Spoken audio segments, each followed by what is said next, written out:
Hi folks, welcome to the Prepared Homestead. This is Travis. Thank you all for stopping by to watch. A little chilly this morning. In fact, had a little frost on some surfaces around here. And yes, I'm not doing a walking video. Got to leave here in just a little bit, so I don't have time this morning. So I apologize. No crunch this morning. Looks like that the hurricane has moved to the east side of Florida, and the western coast is starting to recede, and we'll find out in the next few days what kind of damage has been done. I suspect it's been quite a bit. We pray that the loss of life will be very minimal. And it's just one more thing, like we said last night. This is a big learning experience, not just for those down in that area, but for all of us. Watch what's going on and take this as a learning experience. In other news, looks like that Russia today will be officially annexing 4 parts of what was formerly Ukraine, I guess is what we're going to say. Of course, NATO and the West are not recognizing it. But it leads us to another question, or another topic, and that is the greater increase in the ever increasing chance of nuclear war, because it's been threatened, of course, by Russia. Even though they say on one hand they don't want to do it and they're not going to do it, and then on the other hand they say, well, it's something that we could do. Biden and his administration has responded in the way that they do, that is just whatever. And I think as this kind of rolls on and keeps going, we need to have more of a conversation on what's going to happen if there's a nuclear war. Or if there's just a nuke that's used. Now, I'll be honest with you. I'm still in the place that I don't think that it will happen, but I do realize that there's an ever-increasing chance. I'd say that nuclear clock is ticking closer and closer till midnight. I think for some of us that grew up in the Cold War era and have a greater understanding of what nuclear war could be and the threat and everything, we have this idea of, intercontinental ballistic missiles passing through the skies and lighting up, the earth. That may not be what happens. It could just be simply a one or a few tactical nukes used over in Ukraine, and we've talked about that before. These are much smaller nukes. I mean, they're still very large in respect to a normal conventional warhead, but they're not the big kind that takes out entire cities and massive amounts, hundreds of square miles of damage. They can just be kind of small. It doesn't matter in a lot of ways. If a tactical nuke is used, I suspect one of two things is going to happen. Either we in the West, the NATO, is going to respond as if it was, a direct attack on NATO, and then we're in World War III. Or the other possibility is that the West does what we've been doing, and we just keep moving the goalpost back. That's what Biden and his administration is doing. And we look even weaker. And while it may, in the immediate, avoid World War III, it's going to, put NATO and the West in a position that we have definitely lost this war if we do not respond to something like that. And I'm not advocating to respond. I'm just telling you what I think would happen.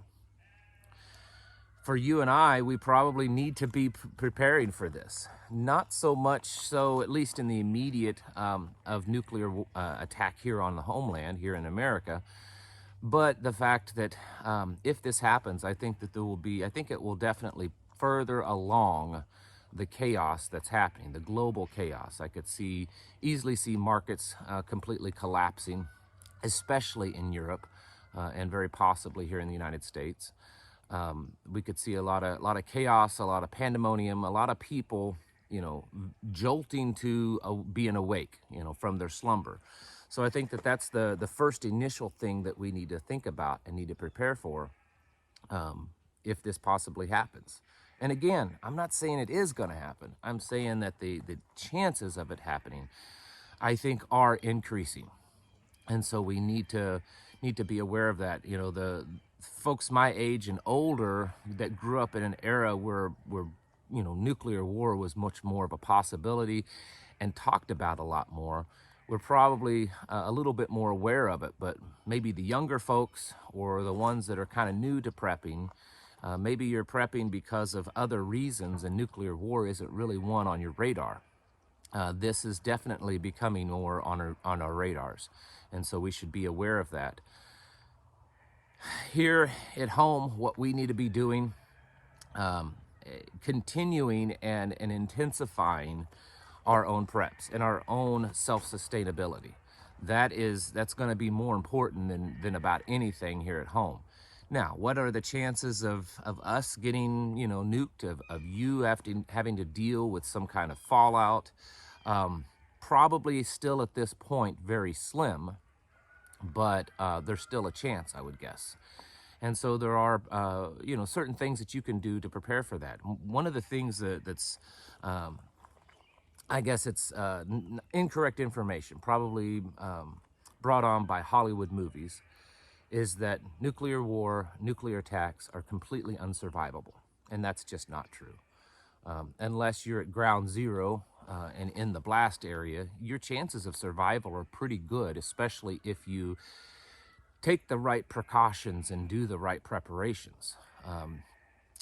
And so, first thing is you hope that you're not in an area that's going to get blasted.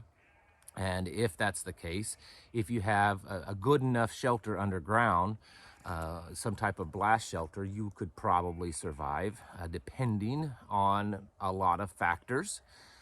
For the rest of us, which is going to be, I suspect, most of the listeners, we need to take precautions for fallout. And of course, having things like potassium iodide tablets, protective gear, water filtration that can filter, radiated water, things like that are the things that we need to be focusing on. And when we're thinking about preparing for nuclear attack, I'm not losing sleep over this. It's not something that I think it's going to happen tomorrow or the next day. But these are kinds of things that just happen out of nowhere. Usually, it's probably not going to be a lot of warning. And so that's something that we need to be aware of, that this isn't something that could lead up to, weeks and weeks where we're aware that it's going to happen. It's just, it happens. You wake up one morning and you find out that, nukes were used in Ukraine or wherever. And so we need to, we should be preparing for those types of events. Probably some of you are still in the place of, this is never going to happen. They're not going to do it. This is not a problem that we have to worry about. And you could be right. But if you still think that way, I suspect you're becoming more and more wrong each day, just because of the fact that the possibility of this happening is increasing. And it's not just from Russia. There's of course North Korea, there's China, India, Iran. There are other possibilities of this happening. And we seem to be living in such an unstable time that it doesn't even have to be that this is a planned event to further on the New World Order. There's always the possibility of just some rogue actor. And as things worsen and as tensions rise around the world, I think the possibility of this happening is becoming greater and greater. And so you and I, as preparedness-minded folks, should definitely be considering this, should definitely be looking into the ways that we need to be prepared around your home, researching what you need to do for fallout, looking at maps. And I know the maps aren't 100% accurate at all, but at least some of them can give you an idea of the highest probabilities of areas that would be attacked, and then where you lie in relation to those. So are you in an area that has a higher chance of receiving fallout? So you need to prepare accordingly. There are natural ways that you can prepare for this. My family and I, we make a walnut hull tincture that has been proven. It was proven over in the Chernobyl incident to be as effective, if not more effective, than potassium iodide tablets. So we make a lot of that just in case. The stuff lasts a long time because it's in an alcohol tincture. And so that's one way that you can get yourselves prepared. Just the very basics that many of you probably already know in your mind of, ways to seal off your home, and potentially having air filtration masks so that you can, if you need to go outside. Remember, in fallout, it's mostly the dust that you really have to worry about. That's where the radiation is. That's where the danger is in the dust. So honestly, a typical, unlike the current health crisis that we are or are not in any longer, I don't know, it's confusing. A simple N95 or even a surgical mask can actually offer pretty good protection, because all you're doing is trying to filter out the dust from breathing it in. It's not some kind of microscopic, organism that's floating around in the air. It's just the dust in the air is what you're trying to filter out. So certainly having certain masks would be beneficial. Doing the research, the one good thing with nuclear war and preparing for it, because of the Cold War, there actually is a lot of pretty good information out there on how to prepare for it. Government websites, all sorts of things. So I would certainly be looking at that and being prepared, because as this stuff continues to escalate in Europe, I would say that the increase of things like this happening,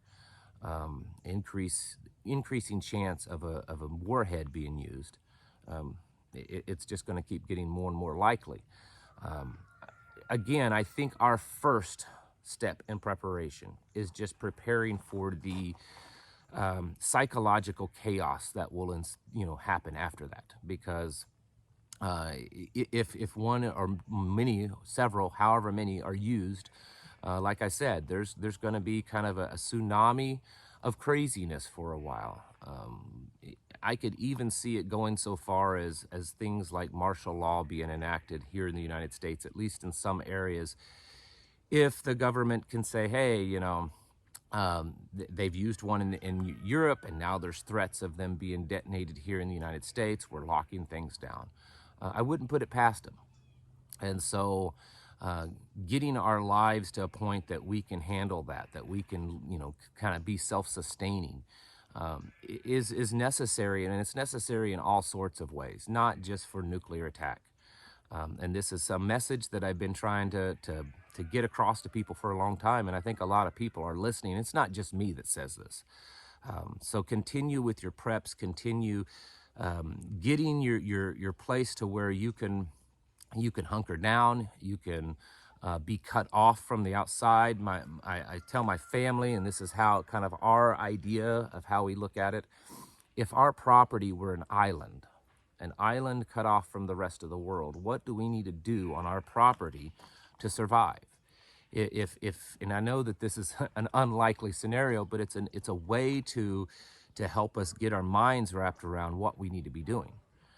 If this property that we live on was an island out in the ocean, and then there was no one coming to resupply us with the resources that we have here, what do we need here to survive? And if you look at it that way, you can kind of start getting a good idea of what you need to be doing in your life and on your property to survive very epic events. And if nukes are used, they could become very epic, even if they're small.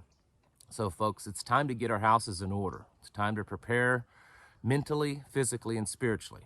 Thank you for watching, and I'll catch you in the next video.